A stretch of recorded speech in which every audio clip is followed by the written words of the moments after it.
San Francisco की पहाड़ियों में लॉरेंस लिवरमोर नेशनल लेबोरेटरी बाड़ों और सुरक्षा चौकियों के पीछे है। इस भवन में 192 लेजर बीम एक साथ काली मिर्च से भी छोटी जगह पर दागी जा सकती हैं। इसका क्षेत्र 3 फुटबॉल मैदानों जितना है। इसे बनाने में लगभग 3.5 अरब डॉलर की लागत आई थी और 5 दिसंबर 2022 को इसने वो किया जो पृथ्वी पर किसी भी सुविधा ने पहले कभी नहीं किया था। नेशनल इग्निशन फैसिलिटी NIF ने 192 लेजरों को सोने के छोटे सिलेंडर में दागा। गर्म सोने से निकली एक्सरेज ने सिलेंडर के केंद्र में मौजूद हाइड्रोजन ईंधन कैप्सूल को दबा दिया। कुछ अरबवें सेकंड में ईंधन का तापमान सूरज के केंद्र से भी ज्यादा गर्म हो गया और ये लगभग शीशे की घनता से 100 गुना ज्यादा संकुचित हो गया। संलयन प्रतिक्रियाओं ने ईंधन में फैलकर 3.15 मेगाजूल ऊर्जा छोड़ी, जो लेजर से डाली गई ऊर्जा से 50% ज्यादा थी। उस एक परिणाम ने वह सीमा पार की जिसे वैज्ञानिक 60 सालों से हासिल करने का प्रयास कर रहे थे। पहली बार किसी प्रयोगशाला में नियंत्रित संलयन ने शुरुआती ऊर्जा से ज्यादा ऊर्जा बनाई। अमेरिकी सरकार ने NIF को खास मकसद से फंड किया था। 1992 में देश ने भूमिगत परमाणु विस्फोट बंद किए। इसके बाद उसे यह परखने का एक और तरीका चाहिए था कि उसके पुराने हो चुके परमाणु वारहेड अब भी काम कर रहे हैं। NIF थर्मोन्यूक्लियर विस्फोट जैसी परिस्थितियां बनाएगा जिससे कंप्यूटर सिमुलेशन के लिए डेटा मिलेगा जो असली परीक्षण की जगह ले सके। उन्नत फ्यूजन ऊर्जा अनुसंधान के वादे ने राजनीतिक समर्थन जुटाने में मदद की, लेकिन इसका मुख्य मकसद राष्ट्रीय सुरक्षा था। उस मिशन स्टेटमेंट से 2022 के परिणाम तक पहुंचने में दशकों तक बजट संकट, नेताओं की बर्खास्तगी और परियोजना रद्द करने की कांग्रेस की धमकियां झेलनी पड़ी। और एक लंबा समय ऐसा भी था जब भौतिकी ने जैसे सहयोग करना ही बंद कर दिया था। सुविधा कई साल देर से और अरबों ज्यादा खर्च में बनी और जिस लक्ष्य के नाम पर इसका नाम रखा गया था उसे पाने में यह एक दशक से भी अधिक समय तक असफल रही। आइए इसे गहराई से समझते हैं। NIF का अस्तित्व क्यों जरूरी था? लिवरमोर 1970 के दशक से ही विशाल लेजर बना रहा था। शिवा 20 बीम सिस्टम ने 1970 में पहली फायरिंग कर दिखाया कि लेजर चालित इम्प्लोजन फ्यूजन ईंधन को संपीड़ित कर सकते हैं। इसके उत्तराधिकारी नोवा 1984 में 10 बीम और ज्यादा ऊर्जा के साथ शुरू हुआ। नोवा एक दशक से ज्यादा चला और असली फ्यूजन न्यूट्रॉन बनाए, लेकिन इग्निशन तक नहीं पहुंचा। लेजर इतनी ऊर्जा नहीं दे सका कि ईंधन को आगे धकेल सके। 1980 के दशक के अंत तक लिवरमोर के भौतिकविदों को इग्निशन के लिए असल जरूरतें स्पष्ट हो गई थीं। उन्हें 1-2 मेगाजूल लेजर चाहिए था, जो नोवा से करीब 10 गुना ज्यादा था। 1990 में नेशनल एकेडमी ऑफ साइंसेज ने इस लक्ष्य का समर्थन किया और देश को इसे अपनाने की सलाह दी, जबकि पहले 10 मेगाजूल की मांग को अव्यावहारिक मानकर छोड़ दिया गया था। 1 से 2 मेगाजूल की सीमा मौजूदा ग्लास लेजर तकनीक से हासिल की जा सकती थी, जिसे बड़े पैमाने पर बढ़ाना था। फिर दुनिया ऐसे बदली कि ये परियोजना राजनीतिक रूप से जरूरी हो गई। सोवियत संघ टूट गया, शीत युद्ध खत्म हुआ और 1992 में राष्ट्रपति जॉर्ज H.W. बुश ने भूमिगत परमाणु परीक्षणों पर अस्थायी रोक के आदेश पर हस्ताक्षर किए। देखिए, संयुक्त राज्य अमेरिका ने 1945 के बाद से 1000 से ज्यादा परमाणु परीक्षण किए थे, लेकिन अचानक वो सब बंद हो गया और इस रोक ने एक तत्काल समस्या खड़ी कर दी। परमाणु हथियार पुराने हो जाते हैं, उनके घटक खराब हो जाते हैं, हथियार डिजाइन करने वाले इंजीनियर रिटायर हो जाते हैं। इसलिए बिना असली परीक्षण के देश को यह सत्यापित करने का कोई तरीका चाहिए था कि उसका भंडार सुरक्षित और विश्वसनीय बना हुआ है। इसका जवाब था स्टॉक पाइल स्टुअर्डशिप प्रोग्राम, जो प्रयोगों और कंप्यूटर सिमुलेशनों से हथियारों के भंडार पर भरोसा बनाए रखने की कोशिश थी। NIF इसी ढांचे में था। यह थर्मोन्यूक्लियर विस्फोट के अंदर पाए जाने वाले अत्यधिक तापमान और दबाव को फिर से बना सकता था, जिससे ऐसे प्रयोगात्मक डेटा मिलते जो अब भूमिगत परीक्षणों की जगह लेने वाले कंप्यूटर कोड्स को आधार प्रदान करते। 1993 में ऊर्जा सचिव जेम्स डी वॉटकिंस ने की डिसीजन 0 को मंजूरी दी, जिससे परियोजना को औपचारिक स्वीकृति मिली।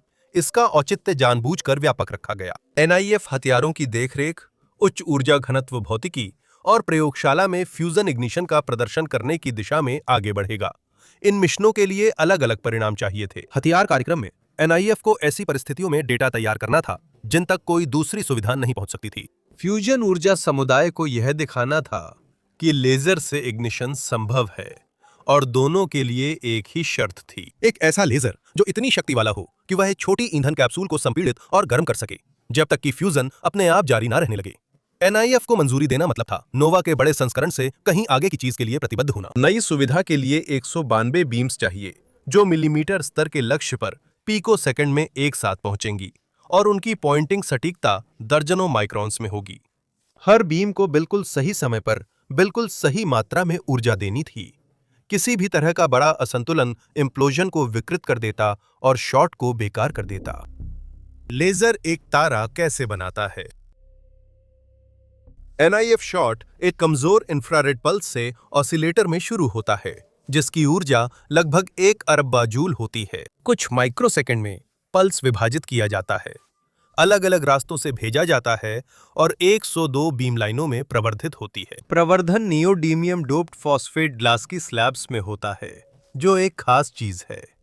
हर बीम स्लैब से बार बार गुजरती है और हर बार उसमें ऊर्जा जुड़ती है। प्रवर्धन श्रृंखला के अंत में 192 बीम लगभग 4 से 4.8 मेगाजूल इंफ्रारेड प्रकाश ले जाती हैं, जिसे लक्ष्य पर करीब 2 मेगाजूल अल्ट्रावायलेट प्रकाश में बदलते हैं। इंफ्रारेड प्रकाश शक्तिशाली है, लेकिन लक्ष्य के लिए उपयुक्त नहीं। छोटी तरंगदैर्घ्य अधिक कुशलता से ऊर्जा पहुंचाती हैं। लक्ष्य कक्ष में जाने से पहले ये beam potassium dihydrogen phosphate KDP क्रिस्टलों से गुजरती हैं। ये क्रिस्टल इंफ्रारेड प्रकाश को 351 नैनोमीटर अल्ट्रावायलेट में बदलते हैं, जो मूल तरंगदैर्घ्य का 1/3 है। इसे फ्रीक्वेंसी ट्रिपलिंग कहते हैं। इसमें कुछ ऊर्जा की कुर्बानी होती है, लेकिन इससे उपयोगी रोशनी बनती है, जिसे लक्ष्य अवशोषित कर सकता है। सभी 192 अल्ट्रावायलेट किरणें लक्ष्य कक्ष के केंद्र में एकत्र होती हैं। वे कुछ पिको सेकंड के अंतर से पहुंचने के लिए समयबद्ध होती हैं और दसियों माइक्रोन की सटीकता से निशाना बनाई जाती हैं। पीको सेकंड 1 सेकंड का ट्रिलियनवां हिस्सा होता है। 1 माइक्रोन मिलीमीटर का 1000वां हिस्सा है। सटीकता बेहद जरूरी है। हर शॉट भी उतना ही सटीक होना चाहिए। अब किरणें सीधे ईंधन पर नहीं गिरती, वे एक छोटे खोखले सिलेंडर में जाती हैं, जिसे होलरॉम कहते हैं, जो करीब 1 सेंटीमीटर लंबा और सोने या कभी-कभी डिप्लीटेड यूरेनियम का होता है। लेजर ऊर्जा होलरॉम की दीवारों से टकराकर उन्हें लगभग 3.5 मिलियन डिग्री सेल्सियस तक गर्म कर देती है, जो बहुत ज्यादा फ़ारेनहाइट है। उस तापमान पर दीवारें हर दिशा से अंदर की ओर तेज एक्सरे विकिरण छोड़ती हैं। इसे इनडायरेक्ट ड्राइव कहते हैं। होलरॉम के केंद्र में ईंधन कैप्सूल लटकती है और एक्सरे लेजर की सीधी रोशनी से ज्यादा समान दबाव डालते हैं। यह करीब 2 मिलीमीटर चौड़ा खोखला गोला है, जिसकी पतली बाहरी सतह और अंदर ड्यूटेरियम ट्रिटियम ईंधन की जमी परत है। ड्यूटेरियम व ट्रिटियम हाइड्रोजन के समस्थानिक हैं। जब एक्सरे की बौछार कैप्सूल की बाहरी सतह से टकराती है, तो सतह की सामग्री बाहर की ओर फट जाती है। अब वह बाहरी विस्फोट कैप्सूल को अंदर धकेलता है, जैसे विस्फोट का उल्टा रूप। यह इम्प्लोजन तेज और उग्र होता है। ये ईंधन को शीशे के घनत्व से लगभग 100 गुना तक संपीड़ित कर केंद्र को 100 मिलियन डिग्री सेल्सियस से ज्यादा गर्म कर देता है, जो फ़ारेनहाइट में भी कई 100 मिलियन होता है। ये बेहद गर्म है। ऐसी परिस्थितियों में ड्यूटेरियम और ट्रिटियम के नाभिक आपस में टकराते हैं और संलयन करते हैं, जिससे ऊर्जा और तेज गति से चलने वाले हीलियम नाभिक निकलते हैं, जिन्हें अल्फा कण कहा जाता है। ये अल्फा कण इग्निशन के लिए बहुत महत्वपूर्ण होते हैं। जब ये आसपास के ईंधन से टकराते हैं, तो अपनी ऊर्जा छोड़कर उसे और गर्म कर देते हैं। यदि इम्प्लोजन पर्याप्त सममित और घनता अधिक हो, तो अल्फा कणों की गर्मी बनी रहती है। एक बर्न वेव संकुचित ईंधन के माध्यम से बाहर की ओर फैलती है और संलयन अभिक्रियाएं उस ऊर्जा से अधिक ऊर्जा उत्पन्न करती हैं, जितनी लेजर ने मूल रूप से लक्ष्य को दी थी। अब उस सीमा को निफ प्रज्वलन के रूप में परिभाषित करता है। इसे प्राप्त करना लगभग पूर्ण परिस्थितियों पर निर्भर करता है।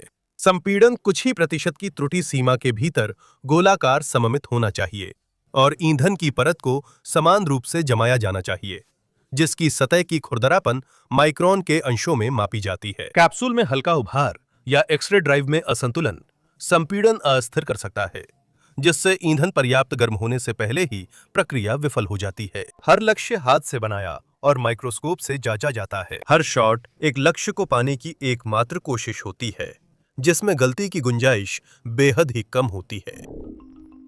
दैत्य का निर्माण। ये वो इमारत है जिसमें ये सब कुछ समाया हुआ है। 704 फीट लंबी, 403 फीट चौड़ी और 85 फीट ऊंची है। इसकी कंक्रीट नींव भूकंपीय स्थिरता के लिए डिजाइन की गई थी। क्योंकि लेजर बीम्स को दसियों माइक्रोन के भीतर संरेखित करने वाली सुविधा जमीन का हिलना सहन नहीं कर सकती। ये संरचना गहरी नींव पर बनी है, जिससे भूकंप और यहां तक कि पास की सड़कों पर भारी ट्रकों की आवाजाही से होने वाले कंपन को भी कम करने के लिए डिजाइन किया गया है। अंदर 192 बीम्स को 4-4 के 48 क्वार्ट्स में बांटा गया है, जो 2 विशाल लेजर बे से होकर गुजरते हैं। ये बे इमारत की पूरी लंबाई में दोनों तरफ फैले हैं। इन बे में बीम्स अपनी एम्प्लीफिकेशन चेन के जरिए यात्रा करती हैं और फिर इमारत के केंद्र में स्थित टारगेट चैम्बर की ओर अंदर की तरफ एकत्रित होती हैं। टारगेट चैम्बर स्थापित करना निर्माण प्रक्रिया का सबसे नाटकीय क्षणों में से एक था। ये 10 मीटर व्यास और 2,64,000 पाउंड वजनी गोला है। इसे जमीन से 21 फीट नीचे विशेष रूप से खोदे गए कंक्रीट के कुएं में रखा जाता है। इसे नीचे उतारने के लिए लिवरमोर ने वादा परीक्षण स्थल से 900 टन की क्रेन मंगवाई थी। जून 1999 में टीमों ने सावधानी से गोले को उसकी जगह पर नीचे रखा, क्योंकि गिरने या टकराने से चैम्बर को गंभीर नुकसान हो सकता था। सटीक पोर्ट्स, जहां लेजर बीम्स और डायग्नोस्टिक उपकरण जुड़ते हैं, कोई अतिरिक्त चेंबर नहीं था और यकीन मानिए ये चीज बहुत महंगी है। एक बार चैम्बर को सील कर दिया गया, उसके बाद असली जटिलता उसके चारों ओर बनी इमारत में फैलने लगी। लेजर सिस्टम को लगभग 3100 neodymium doped glass amplifier slabs चाहिए थे, जो सख्त ऑप्टिकल मानकों के मुताबिक बने थे। करीब 7500 बड़े ऑप्टिकल घटकों जैसे लेंस, शीशे और केडीपी फ्रीक्वेंसी कन्वर्जन क्रिस्टल को बीम लाइनों के साथ स्थापित व संरेखित करना था। इन बड़े हिस्सों के अलावा करीब 30,000 छोटे ऑप्टिकल घटक भी लगाए गए। स्वचालित नियंत्रण प्रणाली ने 60,000 नियंत्रण बिंदु जोड़े, जो बीम टाइमिंग, एम्पलीफायर पावर और टारगेट पोजीशनिंग को समन्वित करती थी। असेंबली और कमीशनिंग 2000 में चली। बीम लाइनों को चरणबद्ध तरीके से सक्रिय किया गया।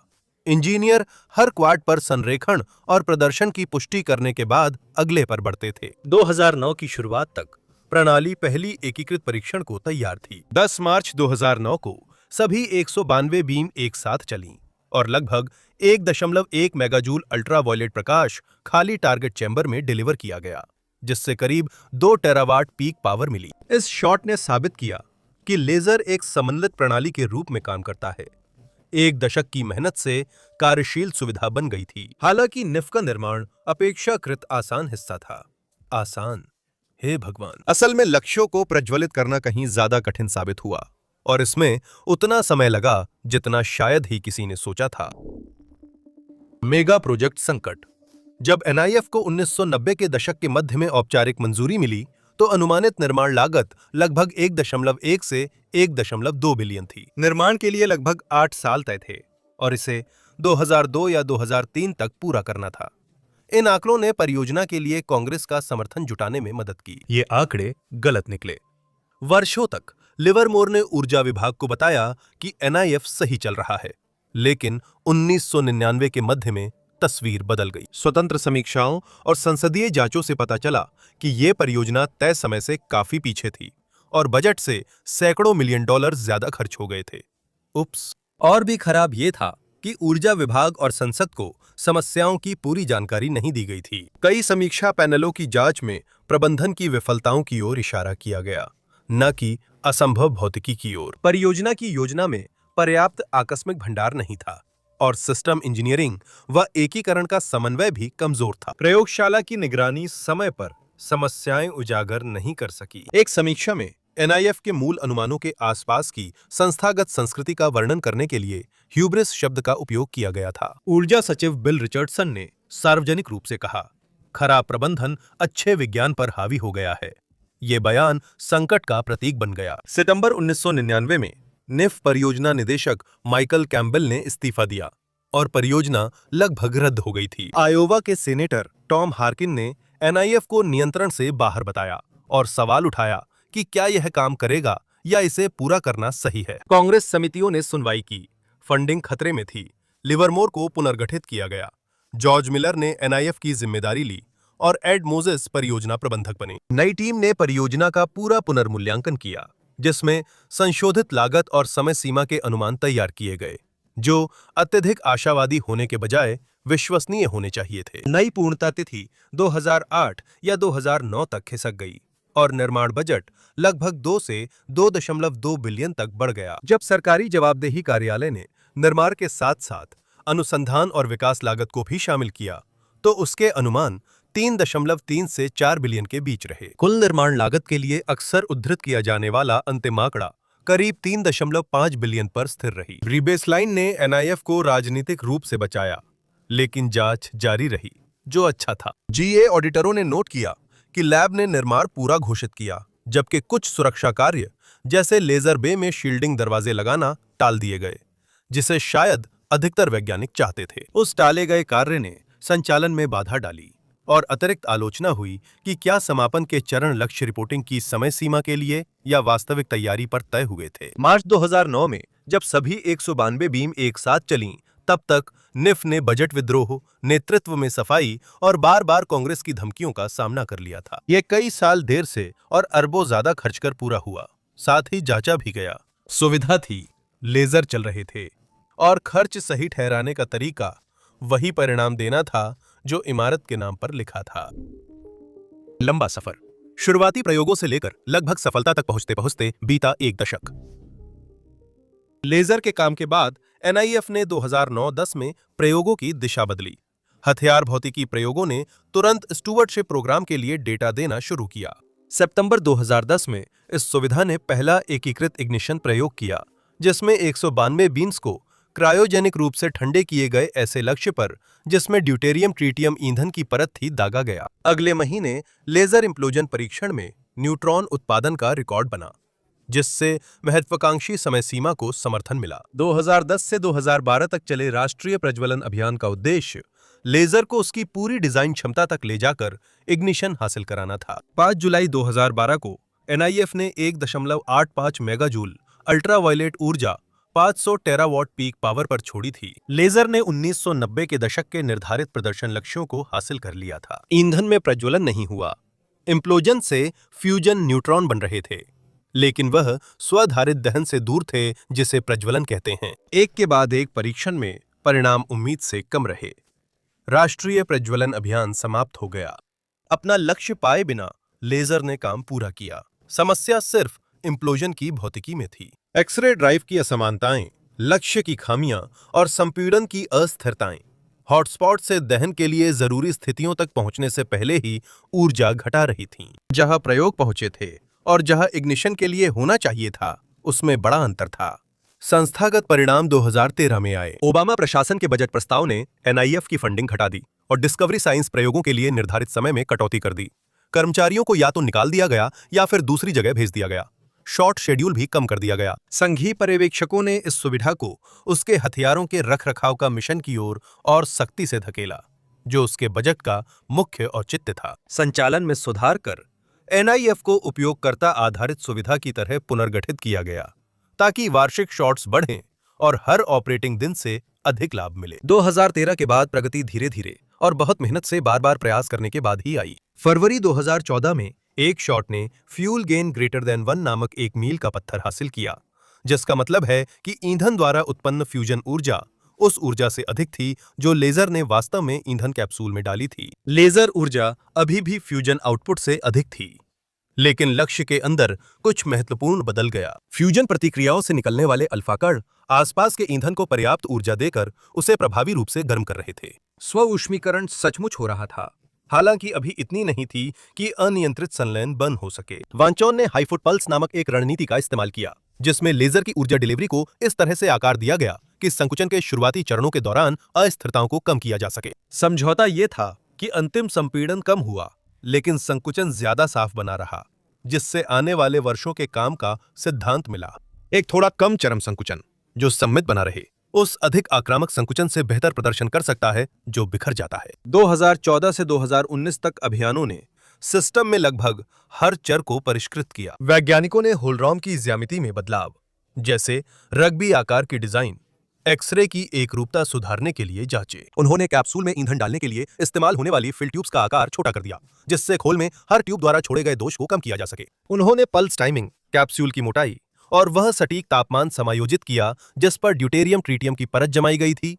हर बदलाव बहुत छोटा था। हर बदलाव के लिए अलग अलग शॉट्स और महीनों के विश्लेषण की जरूरत थी। 2010 के दशक के अंत में एनआईएफ हर साल 300-400 शॉट्स कर रहा था, जो इग्निशन अभियान से कहीं ज्यादा था। फिर 8 अगस्त 2021 को एक शॉट ने ऐसा नतीजा दिया जिसने फ्यूजन समुदाय को हैरान कर दिया। उस टारगेट से 1.35 मेगाजूल फ्यूजन ऊर्जा प्राप्त हुई, जो कि लेजर द्वारा दी गई 1.9 मेगाजूल ऊर्जा का लगभग 70% था। ईंधन उस स्थिति में पहुंच गया था जिसे भौतिक विज्ञानी बर्निंग प्लाज्मा रिजीम कहते हैं, जहां अल्फा कणों की स्वयं ऊष्मा हॉटस्पॉट में ऊर्जा का मुख्य स्रोत थी। ईंधन के अंदर बर्न वेव फैलने लगी थी। इम्प्लोजन बिखरने से पहले लगभग 2% ड्यूटेरियम ट्रिटियम उपभोग हो चुका था। यह अब तक का सबसे अधिक उत्पादन था जो किसी भी लेजर फ्यूजन प्रयोग ने किया था। यह सीमा के बेहद करीब भी था। अगले महीनों में परिणाम दोहराने की कोशिशें असफल रहीं, क्योंकि टारगेट की गुणवत्ता और लेजर की स्थिति में भिन्नताओं से उत्पादन अगस्त के शिखर से काफी कम रहा। सुविधा इग्निशन की दहलीज तक पहुंच सकती थी, पर वहां भरोसेमंद ढंग से टिक नहीं सकती थी। हर कैप्सूल अभी भी हाथ से बनता था। हर शॉट अभी इस बात पर निर्भर करता था कि सारी परिस्थितियां बेहद बारीक सीमाओं के भीतर एकदम सही बैठें। अगला कदम ऐसा शॉट चाहिए था जिसमें सब कुछ इतनी अच्छी तरह मिले कि आउटपुट लेजर की ऊर्जा से अधिक हो जाए। दिसंबर 2023 की बड़ी उपलब्धि। तो 5 दिसंबर 2022 को एनआईएफ ने शॉट N22120 दागा। 192 बीम्स ने पूरे कमरे में 2.05 मेगाजूल अल्ट्रावायलेट लाइट डिलीवर की। एक्स-रेज ने फ्यूल कैप्सूल को संपीड़ित किया।